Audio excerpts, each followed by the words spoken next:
जय भीम, जोहार, नमस्कार। मैं हूं आपका दोस्त मुक नायक से रामलाल यादव।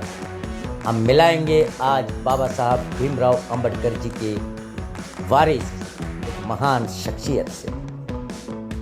सदियों की एकाधिकार व्यवस्था को ध्वस्त कर बाबा साहब ने समता मूलक राष्ट्र का निर्माण किया। सदियों की गुलामी को खत्म कर समानता से सभी को जीने लायक बनाया। आज संपूर्ण भारत में हम जो भी हैं बाबा साहब द्वारा दिए संवैधानिक अधिकारों की वजह से हैं। ये राष्ट्र किसी के खैरात से निर्माण नहीं हुआ है, ये महान संविधान से निर्मित हुआ है।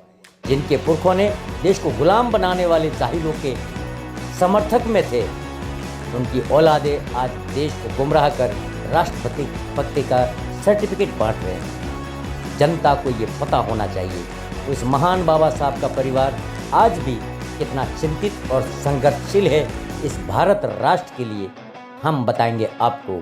लेकिन कॉरपोरेट और सत्ता का चाटुकार मीडिया कभी नहीं बताएगा बाबा साहब के इस वास्तविक परिवार के संघर्ष भरी दास्तान को। जो ईमानदार मीडिया है वो आज भी इस सच्चाई को जानता है।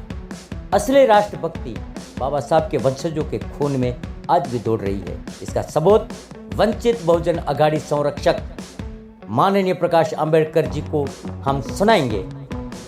एक बार फिर देश को पुनः बाबा साहब के वंशज प्रकाश अंबेडकर के नेतृत्व में संपूर्ण देश को क्रांति का आगाज कर सत्ता परिवर्तन में सहयोग करना चाहिए, तभी राष्ट्र को बचाया जा सकता है। मुक नायक हर दबाए गए इतिहास और सच्चाई की परतें खोलने आ गया है। वंचितों की सशक्त आवाज बनकर बने रहें मुक नायक के साथ। आइए सुनते हैं माननीय प्रकाश अंबेडकर जी को। एक अपने देखना चाहिए कि जिस तरह से देश की धज्जियां डोनाल्ड ट्रंप उड़ा रहे हैं और प्राइम मिनिस्टर को उन्होंने एक तरीके से बंदर ही बना के रखा है। वो जैसे कहते हैं वैसे मोदी यहाँ पर करते हैं। रशिया का तेल नहीं खरीदना है तो नहीं खरीदें। यहाँ का एग्रीकल्चर मार्केट है वो खोलना चाहिए तो उन्होंने खोल दिया। अब जहां टैरिफ 2.5% पहले टेक्सटाइल पर था, अब 18% लग गया है और ये कह रहे हैं कि बहुत अच्छी बात हो गई है। एक तरीके से मैं ये कहूँगा कि मोदी जी प्राइम मिनिस्टर जो है उनसी कौन सी तो भी नस जो है वो डोनाल्ड ट्रंप के हाथ में लग चुकी है और जब चाहे वो दबा रहे हैं और वो दबाने के बाद उनको नचा भी रहे, ऐसी एक परिस्थिति है।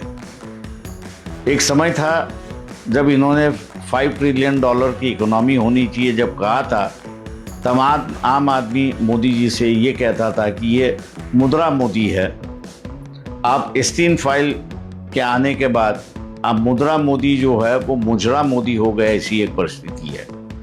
देश के लिए ये हित की नहीं है, अपमानकारक है और इसलिए कांग्रेस पक्ष के अध्यक्ष जो है मल्लिकार्जुन खड़गे और विरोधी पक्ष के नेता जो है राहुल गांधी, इनको हमने चिट्ठी लिख के इस परिस्थिति को बयान की है और कहा है कि आप विरोधी दलों की मीटिंग तुरंत बुलाइए।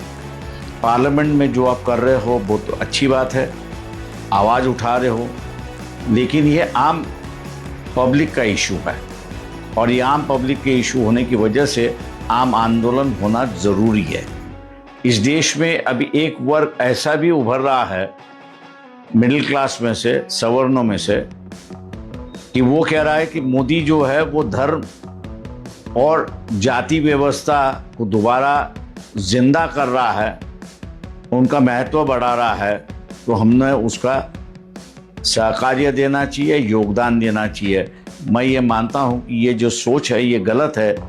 देश ये सबसे पहला है और उसके बाद में बाकी सारी चीज़ें हैं। इस बात को दोबारा लोगों को उजागर करने के लिए मास आंदोलन की ज़रूरत है और इस सोच को इस देश में पनपना नहीं देना चाहिए। इस पर मेरे ख्याल से राहुल गांधी और मल्लिकार्जुन खड़गे दोनों इस पर सोचेंगे, ऐसा मैं उम्मीद करता हूं। और विरोधी पार्टी की मीटिंग हुई, उसमें जो तय हुआ उसको वंचित बहुजन अघाड़ी पूरी तरह से लागू करेगी, समर्थन भी देगी।